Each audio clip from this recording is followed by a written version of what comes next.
What it do, Sports Betting Nation? Ace is High here with you. We have another fantastic college football preview. I'm excited for it. I'm with the Hardways. Mike, how you doing, Mr. Hardways? Doing great, Aces. It is Thursday night. We've got a Thursday night football game going on right now. It looks like the Lions are up over the Packers right now, and they're up big in the second quarter, early in the second quarter. It's 24-3 right now, the Lions over the Packers. If you're a cheesehead, I would not be thrilled. Hey, do they still got Mr. Brett Favre over there on the Packers or no? They do not. He's got his own thing going on down in Mississippi, and they don't even have Aaron Rodgers anymore. The poor guy tore his Achilles, I think, at the start of this year. So they've got they got Jordan Love, who I'm sure you know from college days, and he is okay, but against the real defense here, they got some work to do if they want to come back into this one. Hey, I'll take your word for it. You know I'm not watching the NFL. I'm here for Saturdays. That's when I make my money. College football, baby.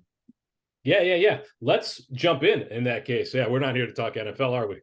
No, sir. All right, so let's jump in. We've got, if you saw our newsletter this week, we are focusing on the SEC. That's our conference of the week, and we will jump into that in a little bit. I do want to touch on a couple of other games before we get to the SEC. There's a number of games that I want to look at in the SEC, but I believe you and the Madman Woj talked about a Utah-Oregon State game that I think is going to be pretty interesting this week. Is that correct? Yes, and I'm excited for it. I took in the college football rundown, the podcast with the Madman Woj. I love it, calling him the Madman, getting that out there. I spoke about how I had some torn loyalties in this game because I do like the Utes. I think they're a very good football team. I got Mr. Ungalele over there from Oregon State on my year-long fantasy football team. So I'm not sure where I'm going to be going cheering. I'm hoping for a high-scoring game. Mr. Ungalele gets some points, and Utah somehow squeaks it out. But the problem with that is I'm not sure how well that's going to pay out because Utah, they're a team that's known for their defense. Indeed they are. And in fact, that speaks to the over-under in this game, sitting at a relatively low 44.5. If we go over to our This Week in College Football, of course, this is available to any SBI Plus subscriber. You get our This Week in College Football page along with our player props, top player props, and everything else you get with SBI Plus. But that said, let's go over there. If you're already on it, we got in our upper corner here, we've got Oregon State and Utah, and it's a low 44.5. Now, Utah, certainly strong defense, as you have brought up. Oregon State has been a powerhouse on offense the last 2 years. They've been a pretty good team all around. It is in Corvallis. You brought that to my attention earlier this week on our podcast. And Oregon State is the favorite here at -4. So are you taking the plus money on Utah, Aces? No, I'm probably going to sit this one out. I think that Utah is the better team, and I think they are going to win this football game by more than 4, but it's not something that I think I have a big enough edge on. I'm going to put my money down on it. I do believe they will cover that 4, though. If you had to, if you put the proverbial gun to my head, the Utes are where I'd lay my money. 39.5 points per game for the Oregon State Beavers. Only 22.25 points per game there for the Utah Utes. That is different than what we've seen in the past. Again, Utah's always had a strong defense, but they also have had a pretty good offense, especially on the ground as of late. I know they've got some issues in the running back room, a little bit of a rotation there. I think Jaquindon Jackson is still hurt. Not sure if Jalen Glover is going to be the guy this week or what.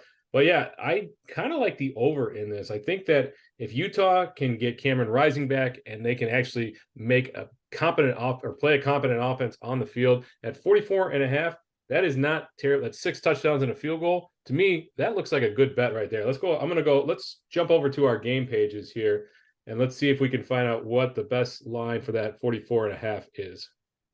So I'm already way ahead. Oh, you're already on it. Yeah, there we go. Okay. Yeah, so -108 there on FanDuel Sportsbook. That's pretty good right there. Oh, yep, 44.5. No, I'm sorry, -112. I'm looking at the wrong side there. Yeah, we got a little bit of shade towards the under there, but you wanted the over, so looks like you want that 44.5. You want that -1. I mean, you're not going to pay that -134 to get the 43, right? No, 44.5 is fine with me. Like I said, 6 touchdowns and a field goal. I think that's very doable in this game. So I would be fine with that 44.5, -110 either on PointsBet or BetMGM. Yep, and there you go. And that's why you look at these tools, and that's why, we put them out there for the public to look at, is because easily make your decision. For those of you that are listening to the podcast, we are streaming this on YouTube, so you can check out our tools if you want to head over to YouTube and check out this episode. Please do. And if you have any questions about anything you see on the screen, drop us a line either on our social media or info@sportsbettingintel.com, and we'll let you know exactly how to use these tools to become a more profitable sports bettor. Let's jump over to actually a Big 12 game, a one that I'm kind of interested in. Bigger spread than I would have thought. Number 24, Kansas versus number 3, Texas. And it is in Austin. So Texas is the home team. 16 and a half as a spread right now. Aces, do you have a lean on this game? I know that you are a Longhorns fan. I'm a huge Longhorns fan, but sometimes, and you probably can attest to this too, you probably try to stay off the White Sox because I know you love them in baseball, but you try to stay away from the teams that you love because sometimes your decision-making process can be influenced. I do bet Texas throughout the season. This is not a game I'm going to take them, though. You remember a couple years when Kansas came in there and beat them straight up. One of the most shocking games probably in the past few years. I don't think it happens again. I think Texas does win this football game easily. But 16 and a half, you're talking about over 2 touchdowns against a formidable opponent in Kansas. Yeah, they certainly a tougher team. Now, Jonathan Brooks looks to be the lead back there in Texas. He has taken over that job. The guy can put up. Well, let's jump over to real quick. I want to touch back on this game, but if you could pull up our player props page, I'd love to see what they have. Jonathan Brooks, he's the running back for Texas, where his over/under on rushing yards is. I would guess somewhere around 78 if I'm guessing. You were looking for. I am low. Yeah, rushing yards over 88 and a half there. So I was 10 yards below where I thought. So that, 87 and a half, FanDuel, 88 and a half there on DraftKings, and 88 and a half on Caesar Sportsbook. So I would guess, they're going to try to control the clock, keep it on the ground. Now, the over is 61 and a half. Kansas has a pretty good offense, but so does Texas. I'm probably staying away from this game as well. There aren't a whole lot of top 25 teams playing each other this week, and we'll cover one more before we jump over to the SEC. But yeah, I'm just going to enjoy this game for what it is. I hope it's a competitive game. I hope it's not a blowout. I hope we get a nice big back and forth Big 12 game. How's that sound? Hey, I love it, except for I do want Texas to beat them, and I want them to beat them handily. But hey, maybe we get the first half as a great game. Look to put down your second half back on Texas, taking away the game, taking control of the game. You mentioned we're sitting on the player props page for anyone that's following us via audio, via podcast. We're looking at the top books right now to bet those rushing yards for Jonathan Brooks. One thing I want to bring up, and I know you know this, man, Mr. Bijan Robinson. I believe you got his. Is it mustard or barbecue sauce? I can't. Oh, it's mustard. It's mustard. Bijan mustard. Oh yeah. I should have thought. Why did I not think of that? But anyways, if we were talking about last year, we're looking at a player props page similar to this last year, or when Mr. Bijan Robinson was playing for that matter. We're looking at much higher than this 88 and a half yards rushing. No? Oh, absolutely. I couldn't tell you what it would be in a game like this or what it was in this Kansas game last year, but if it was under 110, I'd be surprised, realistically. Absolutely. Bijan Robinson is a generational talent, and he was running all over the place in the Big 12 last year. So I'm going to lay off this game, but there is a game I am going to be putting money on, and that is number 11 Notre Dame versus number 17 Duke. Right now, Notre Dame 4-1. They had that walk-off loss to Ohio State last week. Now, if you took Notre Dame plus 3.5, like I did, you were happy. If you took him at plus 2.5, you were not so happy. But yeah, this game is in North Carolina.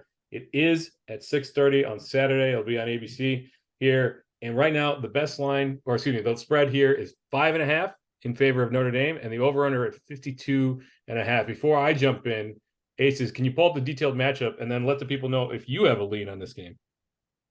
I mean, you keep bringing up games, and I hate to not give the people something that they want. I am going to give you what you want by bringing up the game detail page. I do want to mention that the Madman Woj is big on Notre Dame, and I don't want to spoil his pick 'em if you hadn't listened to the episode, but I'll give you a hint. It is Notre Dame. I love the fact you brought up last week that, hey, there's some people that won on Notre Dame last week because they took the best line at that plus 3.5. There's other people that are ripping up their tickets right now as if we still have tickets, but they're throwing them away because they got it at 2.5, not the best book. So, hey, whatever bet I would be taking in this, I can tell you I'd be taking it on the best book. I'm going to stay away from it because I think Duke is a good football team. That 5.5, that's a weird line to bet. I think, gun to my head again, I would probably take the Irish, which I believe you were kind of going at. Yeah, I am leaning towards the Irish, and we talked about this on the podcast earlier in the week. That 5.5 line, I want to wait to see which way it goes.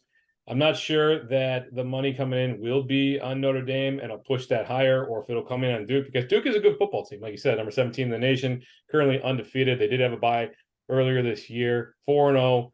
It's just Notre Dame has. I am impressed with that team and that program. It finally looks like they have a quarterback. Audric Estime is a hell of a running back.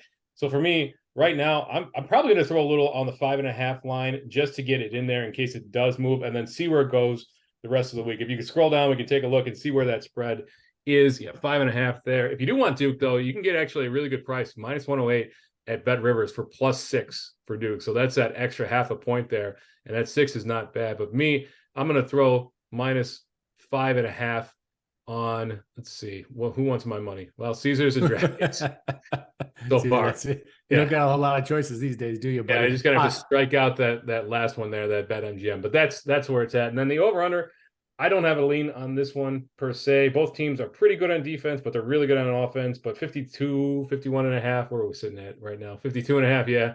It is shaded a little bit there, depending on which book you're looking at. If it's shaded a little bit to the over there on FanDuel. So I don't know. Over 52 though on Caesars, like that, I might throw it on a little bit on that Caesars line over 52, just because it is an outlier. Everybody's got 52.5 or 53, and they've got 52. Get that extra half a point. So yeah, that's it for that game.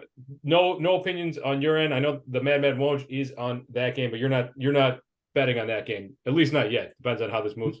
Not yet. Again, I think even I mentioned on the rundown, I am waiting to see how this line move progress. Right now, I pulled up our game detail page so you guys can kind of see how the money line moved here on Notre Dame. You can see there's been quite some movement. It opened, and this really fascinated me. It opened at a -182 number on Notre Dame, which, I mean, it's gotten much shorter since then. It's been bet up. It makes me wonder, why did the lines makers open this one at -182 and even lower than that on other books that we don't necessarily have access to? Why did they open it on that line? I don't know. I'm missing something. I'm probably going to stay away from it. You mentioned the totals bet. I do want to mention the Madman Woj. He was talking about checking out that over 3.5 team prop bet for touchdowns on Notre Dame. He saw it at -120 on DK. So I did want to mention, anybody looking at those team prop bets, you might want to look over there at what the Madman Woj has to say. And that was over 3.5 Notre Dame touchdowns for the game. Yeah, check that out over on the College Football Rundown podcast, available wherever you get your podcast. Now, was that the one that he had talked about doing a parlay with? In this case, it would be a same game parlay. I can't remember which game it was that he had talked about that. No, I don't believe he talked about that. They probably would allow you to do it, though, because the correlations are not incredibly high. I guess you could pick Notre Dame because that was his pick, Notre Dame -5.5, and then the total team touchdown. So you could same game parlay those probably, but no, he did not bring that up as far as I remember. You got to understand, sometimes when that man's talking, I just hit the sleep button and I hit a timer for when he stops talking, and then I start my stuff. So I could have missed it. That's fair enough. Okay, let's actually, I don't want to spend too much time on it because I don't actually want to bet this game yet, or at least we'll see what happens. But USC and Colorado, another Pac-12 game, and the only reason I'm bringing it up is strictly for the entertainment value. We saw what happened when USC played Arizona State last week. Well, we saw what happened when Oregon played Colorado, and Colorado played a good defense. They got trounced. Right now, the line on this, it is in Boulder. It is Colorado +21.5. Over under, I think it's the biggest total of the week, 73.5. Not a shred of defense to be found anywhere in this game.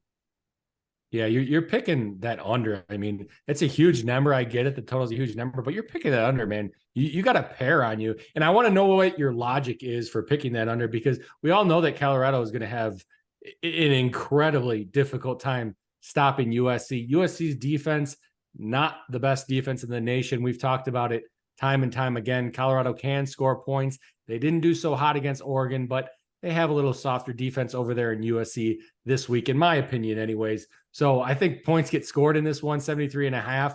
The number's that high for a reason. It sure is. Yeah, I do agree with you. I'm not willing to take 73.5. I know I do love a lot of offense and a lot of overs, but that is just a whopper of a line. You're basically saying, all right, I'm going to need 10 touchdowns in this game in order to cover this. And that is a really tough, and it's not even 73 where you're like, oh, 10 touchdowns and a field goal. You need 11 touchdowns or 10 touchdowns and 2 field goals. Just seems like a lot. I'm not sure that Colorado is going to be able to move the ball very well. Let's see how that program does. We'll see if Xavier Weaver actually plays. He's their strong starting wide receiver, and they're still not going to have Travis Hunter for at least 2 more games there. So the playmakers are a little bit, they've got Harrison, that he's that hybrid tight end. If you want to tease it down a little bit, maybe we'll see what that 69 number looks like. 69, 72, it's probably getting pretty expensive, I would say. And 73, 189, basically 2-to-1 odds there on over 69. Yeah, I'm laying off just in general. I will be popping in to watch this game, just to watch Caleb Williams throw bomb after bomb here. But if you, let's pull that. Okay, 163. So now it's sitting at there 155 on the under 69. Yeah, I don't know. Are you taking this game, or is this even on your radar, Aces? No, this one's not on my radar. It's too random of a game. The scores, when they get this high, it's difficult to model a football game like this one. So this one is not on my radar. What I did is I brought up, and yes, I mean, how many platforms can you get the line movement on an alternate total of 69 in this football game? Like this technology just doesn't exist anywhere. And you can get this over here in sportsbettingintel.com. I was looking at what that line movement was throughout the week, where it opened mainly, and you did mention that 163 number, and now you're getting that alternate line at 155. So it's gone down a little bit. The odds are getting a little bit shorter, but it's not a huge jump. So I was just more interested to check out how it was going. No place where I'm going with my money in this one. No, that's fair. And like you said, it is difficult to model something when you don't have that many historical results. But the nice thing is, with the platform that we have here at SBI, you are able to track alternative line movements and really kind of hone in and understand where things are trending in the lead up to the game. So with that said, let's close out the Conference of Champions, as the real Jay-Z would say. And we'll go over to our Conference of the Week, and we'll touch base on a few games here. We won't touch base on every single game. I think there's 7 games here in the conference. We are in conference play, but we'll touch on a few of them. If you want to see any others, again, you can head over to our This Week in College Football page on sportsbettingintel.com, as well as check out the game boards and all of our tools, scanners, etc. But let's start with Florida and Kentucky. That Kentucky team, they're scrappy. They're a little bit scrappy on offense. They've got that strong running back and catch the ball out of the backfield, Remon Davis, also known as Ray Davis. But you like Florida. You like that Florida team this year, and now they're ranked number 22. Is that correct? That is correct. I've been talking them up throughout the year. I think they're a better football team than people give them credit for. I believe so far I've been proven right. We're only a few games into the season, not even halfway there yet. So things could change. I believe Graham Mertz is a real quarterback. I know you laugh at that. The Madman Woj, the real Jay-Z, whoever I talk to laughs at that. But again, I believe he was in the wrong program at Wisconsin. Now at Florida, I believe he's been able to show what he can do on the field, come through, hit some player props for us earlier in the year. I like the man. I already got this line. I'm sure you probably heard me in talking about this one before earlier in the week. I already got this line at +2.5. The line is moving obviously to a pick'em, closer to a pick'em anyways. So I beat the line so far. I'm happy with where I am. Florida +2.5 in this one. Also put a little bit of money on the money line in this one. And this money line has really changed. We're at +100. I got it around +140 on the money line also, which I'm happy with on the Gators. That's huge. I mean, the 2.5 to 1.5, that's fine. That's big. And that's nice. You're getting some closing line value on that. But that +140 to +100, that means that things are changing dramatically towards Florida's favor, and the models are changing. Those books are adjusting their models either based on news or more likely money coming in or sharps moving the line there. And you got some really good value. That +140 is a huge line movement there. Now that it's down to +100, wouldn't surprise me to see this being -110 on both sides by the time this one kicks off.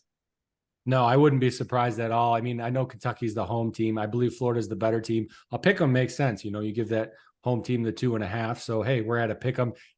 The lines are obviously moving that way. If we get there, I would not be surprised at all. It will be, interesting to see if we do get to that pick 'em where the line moves from there. But, that's something we'll have to wait and see if it even happens. So, yeah. And Kentucky, good team, but again, they're not ranked like Florida is. Is Kentucky undefeated still? Or do they have no, they're undefeated. They haven't played the strength they have schedule that Florida has. Florida had that opening day loss to Utah. But if you could pull that game page up, or our detailed analysis there, and scroll down, you can kind of get a sense of the stats that we're looking at to compare as we look through. I'm not sure where I'm going to be putting my money on the money line or spread on this one, but if you scroll all the way down to the over under in this game, what's really interesting about this is there's not really a consensus. It's around that 44.5 number, But one book has 44, one book has 45, one has 44.5, one has 45.5 as their baseline. So there's a little bit of a variation there amongst the books. I'm not sure that they will come to a consensus on the over-under in this game. And I'm a little surprised that it's under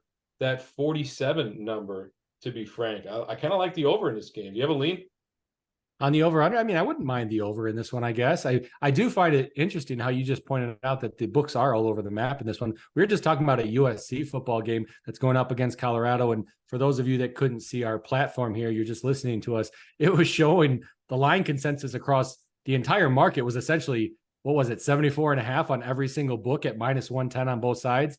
And now we get to a line that's, a little more realistic at this 44 number, and we got 44, 45.5, 45, 43.5, 46, whatever you're doing, it's different across the market. So you really want to be looking through these games with a fine tooth comb every time you're looking at the bet you're going to make. Yeah. And you can get very good information here on this page in This Week in College Football, but you can drill down in the game page. But since you brought up our good friend, Graham Mertz, maybe we could pop over to player props and get a sense. Oh, you already got that up. There I was ahead of you. I wasn't going anywhere without looking at, well, maybe we could look at ETN too. No, you said Mertz, so we're going to look at Mr. Mertz. How about passing yards for Mr. Mertz? Passing yards. So, all right. So we know that Bet Rivers, they get their odds from Canby, which is an odds making service that they farm out to book, or they sell the book. So they've got alternative passing yards. They've got alternative lines for props, and we are covering those as well, but we kind of want to see what the main line is. And so we're going to look at the consensus from the other books. And so we've got a variation here of 195.5 to 203.5. So an 8-yard difference. So if you are, now it is shaded to the over there on DraftKings. So while that 195.5 is their main line, so to speak, for Graham Mertz's passing yards, it is minus 130. So you have to pay up there. You have to pay up at Caesars as well, minus 139. Is that is that the right side? Yeah. The over there is on the left. Yeah, that's right. The under is on the right. Yeah. So it's definitely shaded to the over. And I wonder if that is tied in with the line movement as well. 199.5 on Rivers at minus 114, and then minus 114 at 203.5. So if you don't mind paying a little bit and you like the over on his yards, Caesars or DraftKings, if you don't mind giving up a few yards, then you definitely want to take that on Bet Rivers, because the price is the same, but you get an extra 4 yards over on Rivers versus on FanDuel. And you and I have had this conversation before. We actually, I think, have a little bit of a disagreement. You get disagreements across sports bettors in every avenue of the sports betting world. But in my opinion, you just go with the better value rather than the 4 or 5 yards, because 4 or 5 yards, that's half a pass, right? So we're talking randomness on whether one of the receivers, let's say a swing pass to ETN, whether he goes 5 or 10 yards on it. That's the difference. It's complete randomness. So I just prefer the value. And I know it's a broad general statement. It's not always the case if you're modeling or something like that. That's not what you want to go by. You want to go by your model. But in a general sense, that's kind of where I go. The 5-point difference as far as yardage, just give me the better value on the line. That's fair. I certainly appreciate and understand that. Don't know that I necessarily agree. We can have that debate at another time, as we will continue to talk back and forth on the SEC. I do want to pull, before we move on to the next matchup, if you could just pull up Ray Davis's, or Remon Davis. I know it's labeled a couple different places, and let's see what there you go. Ray Davis receiving yards there. So 12.5. I like the over. And I do think they're going to need to keep up with Florida, and probably some dump offs to Ray Davis out of the backfield. And then you had mentioned Trevor Etienne. He's the running back for Florida. They also have what's his name? Montrell Johnson there as well. And so my big question with that is, it seems like they kind of run a hot hand approach. And if you like that 60.5, 64.5, whatever it is, maybe looking at that alternative there of 89.5 or 99.5 even, plus 440 at 99.5. So do you think that Trevor Etienne can get to that century mark, plus 440, 4.5 times your money? I don't know. I might sprinkle a little bit on that and hope that he gets hot and that Florida rides a hot hand there. Well, let's do this. Let's jump over to the Florida versus Kentucky page. Let's look at our game breakdown. Let's look at line yards. We're talking about rushing right now. You're talking about taking an alt, which I completely agree with you. I kind of like that alt over the main line. Let's jump back just to check out that main line, because I don't remember what it was. 65.5, it looks like, yeah, is the main line, and you were wanting that 99.5. Let's check out that Kentucky defense. I'm looking at our platform here with the advanced game statistics. Line yards defense 2.77. It's not entirely bad, but it doesn't move the needle for me. So it's nothing I'm really looking at. Power success would be the other thing as far as advanced statistics. Not sure what power success is. Our platforms tell you right here. This is a measure of an offense success rate in converting on rushing plays with 2 yards or less to gain. Success would be measured when a first down is achieved on 3rd or 4th down. Again, this is kind of a rushing metrics. So we're going to jump over to Kentucky. They're at 0.76, which I know off the top of my head it's decent. It's just middle of the road. Nothing really stands out. So yeah, I guess they don't have a great rushing defense from looking at these advanced statistics. Very cursory anyways. I don't mind that alternate. I said that plus 440. I mean, that's a couple extra runs over the main line, right? That's it. Yeah, if you look down there on the left, it's the very last line there, 99.5 over plus 440. I might ladder it up a little bit over on Bet Rivers, see how much they'll let me take. I think I can get more down with since it's alternative lines, but I don't know. Maybe it's per player. I'm not sure how their limits work on there. I'll see what happens, but yeah, it does get more expensive. As you can see, our juice check there on the right, it does get more expensive. The more alternative the line, the player prop line there. So just be aware that you are paying more to the book just to place that bet. But it is, if there's value there and you think you can overcome the juice with the value, then that is certainly a bet worth looking into. Well, and you have to remember too, I'm glad that you brought this up because this is not a tool or a part of our platform we mentioned before, I don't think. And it's very important to know these numbers. You get them right at a glance, no calculations needed. But one thing to remember is when that juice is higher, the book's telling you we have less confidence in the number we're putting out there, essentially. If they have a great deal of confidence, like an NFL main line or something, you're going to see the juice real low because, again, they're very confident in that number. They don't need to give themselves that cushion. Now, when they're talking about something like this player prop alternate line, they have a little less confidence, so they tack a little more juice on there. I'm really glad you brought up that point. Yeah, absolutely. And it's worth noting that if the books aren't as confident, then that is where you can certainly get an edge. If you trust your models in addition to other things, that's one place that we look to as well. Let's jump over. We covered another game in our matchup breakdown, our SEC breakdown this week, and that'd be Georgia versus Auburn. And the big thing with this is we had talked about, we couldn't remember the saying, it's immovable force versus unstoppable object. And in this case, we've got Georgia, number 1 in the nation, versus Auburn. Georgia scoring 41 points per game, and Auburn scoring 32 points per game. So the real Jay-Z, when he put out this newsletter, is like, easy over, right? This should be an over all day long. It's only 45.5. Well, that's the thing. Here's our immovable object versus unstoppable force. 11.5 points per game Georgia is giving up. Auburn, 16 points per game they're giving up. It is certainly a offensive powerhouses versus defensive juggernauts game. And I'm interested to hear what your thoughts are on it. I know that Georgia is a team that's always on your radar. Yeah, they have been. I mean, they're a great football team. I love the Bulldogs, the only team down south I really represent as far as the SEC goes. I haven't got to watch them play a whole lot this year because, well, I mean, they have been more exciting games on the TV. I'll say that much. But Auburn, Georgia is always an exciting matchup. I love in the email that the real Jay-Z mentioned how the hedges over there at Auburn. What a great tradition. It just gets me so excited to watch college football. It's why I love college football. The thing I would look at in this football game is this over-under of 45.5. Georgia's playing their first competition of the season. They're going to want to shut things down. They're going to want to slow things down. They're one of those teams that stays on tempo. I don't know if you've looked at their box scores from last year, but they score 2 touchdowns a quarter, 2 touchdowns a quarter, 2 touchdowns a quarter. Just stay on schedule. If you look like clockwork. It's like clockwork. It's incredible, the well-oiled machine that they are. But again, that's why they were the national champion last year and just crushed TCU in the championship, because they are a football team that can control the football game, which is a huge aspect of college football we don't pay attention to enough these days, especially as sports bettors. But I'm looking at this over under a 45.5. I kind of want to go under in this one. I just think both teams are going to tighten up a little bit. 45.5 is a number we might not hit. That does, if you look at their points per game, in addition to how strong both these teams are on the defensive side of the ball, Georgia's an interesting team just in general. They have Stetson Bennett there, of course. He's their quarterback. And like you, I just haven't watched Georgia because I feel like they've cut away from Georgia games early just because they've been blowing teams out so far. So it's tough for me to get a real good film angle on Georgia, but we know that they have depth all over the place. At linebacker, they're deep. At defensive line, they're deep. On the other side of the ball, they're deep. They don't have that many standout playmakers other than Stetson Bennett, but they got a rotation of running backs that will just grind you down. So when it comes to slowing the game down, keeping it on the road, this is an SEC matchup. This is a rivalry. It's tough for me to say, yeah, even though that both these teams are really big offensive powerhouses, 45.5 seems like a challenge when you look at the defenses on both these teams.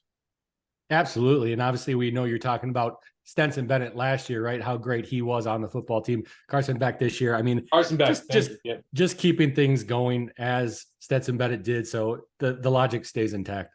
Yes. Thank you. So with all the transfers and all the guys leaving early to go to the draft, it's tough for me to remember. Stetson Bennett, I believe, is on the Rams now. He went to the draft this year, and I believe he's you'd know better than I, buddy. Yeah. So that's an interesting game. One I'm definitely going to be watching. And then let's close it out with this. It's the last game we touched on in our newsletter, and that's number 13 LSU versus number 20 Ole Miss. One of the few top 25 matchups going on this week. How excited are you for this Jackson Dart and this Ole Miss offense, Lane Kiffin's high-flying offense versus LSU, and maybe the best wide receiver duo in the country here with Malik Neighbors and help me out. What's Brian Thomas there, right? This is going to be an interesting one for sure, and especially when you're looking at that over/under 67 or 66.5, depending on where you get it. Should be a lot of offense in this one. I don't know who this Malik Neighbors you're speaking of is. I believe the madman Woj likes to call him Mr. Nabbers, which always gives me a little bit of a chuckle. But I mean, yeah, 67.5 total. This game, I mean, it's under a field goal spread, and we got a 67.5 total, which is always interesting because when you get that close of an expected game, you have a high total like that. We could always go to overtime, and this thing just crushes that total. I mentioned before how LSU, man, I have a tough time with them because they're so, since they won the national championship back with why the blonde quarterback, his name is escaped, Joe Burrow. Yeah. They've been so random that I just don't know what to make of LSU. I mean, they win huge games, they lose the games that they should just crush teams. They get an Ole Miss game like this, I don't know what's going to happen with this one. Under a field goal, I mean, that's kind of sexy because LSU's been playing good football. They squeaked by one off Arkansas last week, but I don't know that I want to put money here, my hard-earned money on this football team that's just too inconsistent. I mean, it's tough. That LSU game that last week you mentioned they squeaked it by versus Arkansas. No slouch. Arkansas is not a slouch team this year. Raheem Sanders will be back this week, and they got KJ Jefferson. But LSU was a 17.5-point favorite. They barely won that game. They won by 3. Right? They stomped Mississippi State. That team is that game. That's a program in flux right now. And Grambling State, no question. But they lost, and they lost big to Florida on opening day, or Sunday, the Sunday of opening day. They lost 24-45 in that game. Big shocker. Now, I like Florida State in that game. I think that Florida State team is pretty good. But yeah, it's an interesting team, and I'm not quite sure what to make of them either. But let's pull up some props on this. This is probably where I'm going to be looking. It is a small spread, but pulling out some props. Malik Neighbors there. Receiving yards, 91.5 there on Caesars and DraftKings. That's not too bad. If you're going to take it, though, if you want the under on that, if you think that these defenses can step up, then that under 95.5 would be where you want to go on FanDuel. So 4-yard spread on the receiving yards for Malik Neighbors. Let's pull up Brian Thomas there as well. See where he is. I'm going to guess 78.5 if I were to guess. 77.5. Okay, so I'm not that far off. 69.5 there for Caesar. It is shaded to the over there, as you can see, with that minus 127. Yeah. Are anybody that you're keeping an eye on from a player prop standpoint in this game? There's no shortage of playmakers here in this game. Well, you hit the nail on the head. We're thinking very symbiotically here. I was thinking Neighbors, and I put in Sabres here actually. Sabres. But our system was smart enough to catch my mistake and put it in anyways. I was liking, maybe the over on his receiving yards, but this is way too many. So you immediately went to the under, which is, after seeing this number in my head before I knew the number, I was thinking, hey, maybe we hit Neighbors for an over receiving yards. But then I get to the page over here, our detailed analysis page, and I'm looking at that 95.5. That's high. And then not only to mention, I can take that 95.5 that you said over here on FanDuel is minus 114. DraftKings has 91.5. The under on that one, minus 115, even worse value for a worse line. And More juice. That's something I figured out very easily by looking at this tool very quickly. So now I'm kind of thinking in my head that Malik Neighbors under 95.5 at minus 114 on FanDuel. That's not a bad bet. Yeah, I never want to take a player prop under if I can avoid it, because you just never know what would pop off for one big. But that's where my eye was drawn right away. 95.5. You're talking nearly 100 yards of receiving, and any receiver can have a bad game. So I don't know that I'm going to be taking the under, but I'm probably not going to be taking the over on that. Now, one player that the Madman Woj would be apoplectic if we didn't talk about is Quinshon Judkins there, the running back for Ole Miss.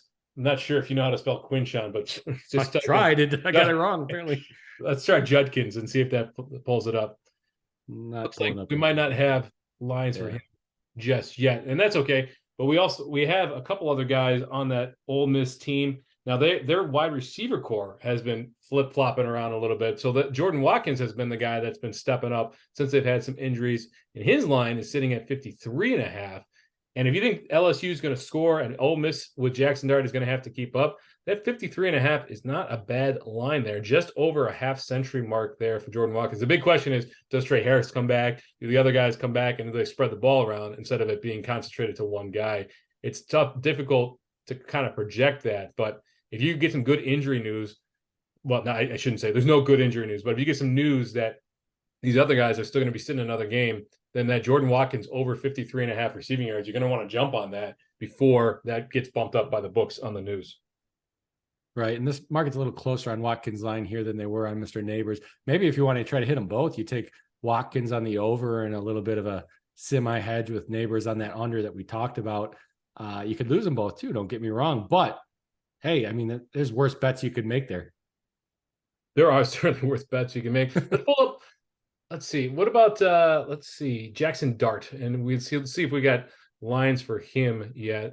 And interceptions thrown. I'm guessing you're not. Interceptions thrown. That's interesting. No question there. That LSU offense, that's a Brian Kelly offense, so they do focus on turning the ball over. But yeah, 56.5 to 58.5, pretty tight there. Pretty good consensus between the three books that that currently have lines for Jackson Dart's passing yards. Is his line 2.5 or 1.5 touchdowns thrown? I guess 1.5. Yeah, 1.5 there. But it is shaded pretty heavily to the over. That's why I was wondering if it'd be 2.5 or 1.5. Minus 175 if you want to get that on DraftKings. Minus 169 over on Caesar Sportsbook. So I'm not sure it's worth the juice paying that. They can get down. The guy can get dragged down at the 1 yard line, and then Judkins punches it in, or Jackson Dart rushes it in. Trying to pay that much just for 2 touchdowns seems like an awful lot. What do you think? Yeah, I agree. That probably stay away from that one. And then the quarterback for LSU, we'll close it out with this. Jaden Daniels. This is a transfer, came in this year, having a pretty good season so far. If we take a look here, his over under touchdowns, you can get, let's see, minus those total touchdowns. That's got to be a rushing or rushing receiving, right? That can't be. Yeah, no, that's not passing touchdowns. Yeah, that wouldn't be passing touchdowns. We got yards here for Jaden Daniels. I'm interested to know what his yard passing touchdowns. There's our passing touchdowns. Yeah, so it's shaded to the under there, under 2.5. And I would guess that's because a lot of their touchdowns do. I don't know what their touchdown to or passing touchdown to rushing touchdown ratio is, but a lot of their touchdowns come through the air. They've got a rotation of running backs. No one guy kind of sticks out there. But if you want the over 2.5 at a 60, what do we find this was 67.5 over under in this game? I don't think that's a bad line. And yeah, 66, 67.5.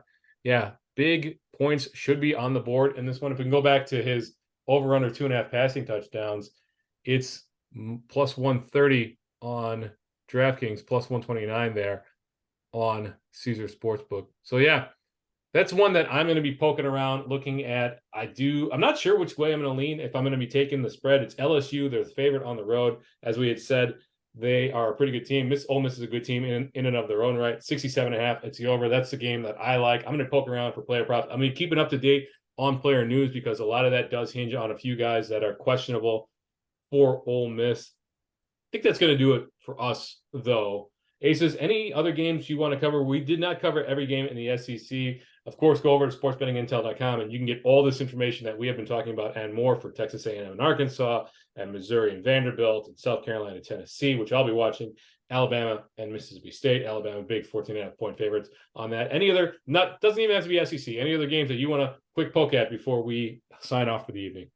Well, quick poke. I'm not going to give away my pick'em for anyone that didn't listen to the rundown episode, but I will mention another game that I talked about on the rundown. I talked about Boise State, this money line at plus 140 on Boise State. Memphis, admittedly, not a team I've been able to watch much this year. I do not know a lot about them, but I always like Boise State getting plus money on the money line against a comparable opponent, and that's definitely what we have in Memphis. That plus 140 line is always a line I'm looking at. I already mentioned how I bet it in a previous game to date so far. I like Boise State plus 140 in this. Looking at this money line, it's just someplace I'm going to go. MGM right now, for anyone that's not watching us live or on the YouTube video stream, our platform is showing BetMGM, the best line, plus 140. And then I know the real Jay-Z's not here with us, but I do want to go over to our NCAA football top player props. I know he loves this page. I want to hit favorites only. And this is the real Jay-Z's favorites. These are not my favorites. So let's see what he's got. KJ Jefferson, there he is. There's the man, the real Jay-Z's favorite player in the world. Total touchdowns over, no interceptions. We don't have interceptions up for him this week, and that's unfortunate because I like to bet a little over a half on KJ Jefferson interceptions. That's I don't want to say free money, but KJ Jefferson is everyone. He has like 3 throws a game where you're just like, I don't know if he didn't see the defender or if the ball was mysteriously tipped by a ghost or what, but it just goes flying out of his hands, and it's anybody's ball game at that point. Yeah, he does love looking at KJ Jefferson, though, doesn't he? He absolutely does. And we were talking about Jaden Daniels. This is another way on our platform. Anyone watching this video or listening, you can just go over here to the top player props. If you want, you can click your favorite players, put them in there, and then do your favorites only every week. So they're the only ones popping up. But we were just talking about Jaden Daniels. This gives you a nice quick breakdown of Jaden Daniels specifically and some of the lines to look at as far as player props for him this weekend. So another great tool over here at sportsbettingintel.com. Well, and it's helpful with daily fantasy sports as well.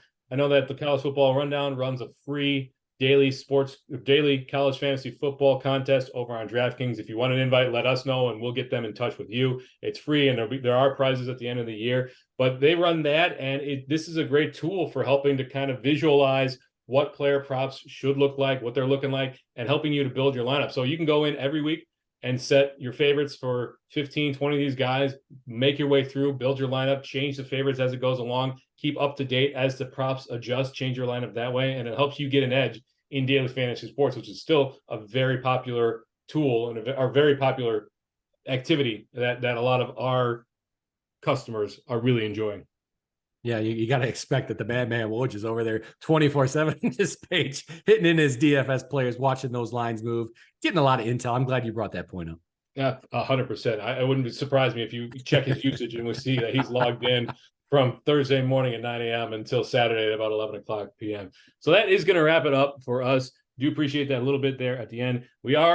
It is Thursday night, so I'm going to be turning on we got a few games on tonight. It's college football going on right now, and we are about a month away from action, which is what I'm really excited about. But right now we've got, let's see, what do we got going on with college? Oh, it's FBS. All right, so we've got, we are in week 5, Temple and Tulsa, Middle Tennessee, Western Kentucky, Jacksonville State, Sam Houston State. And then tomorrow night we've got a bunch of games. We've got 4 games there, including that Utah-Oregon State game that we talked about. And then, believe it or not, starting in week 6, we've got Wednesday games, and then in week 7, we actually have Tuesday games. So we are going to have 7 days of football starting in just 2 weeks. I cannot wait. It is going to be exciting. Stay tuned for all the things that we have coming out for the rest of this year. Go over to sportsbettingintel.com.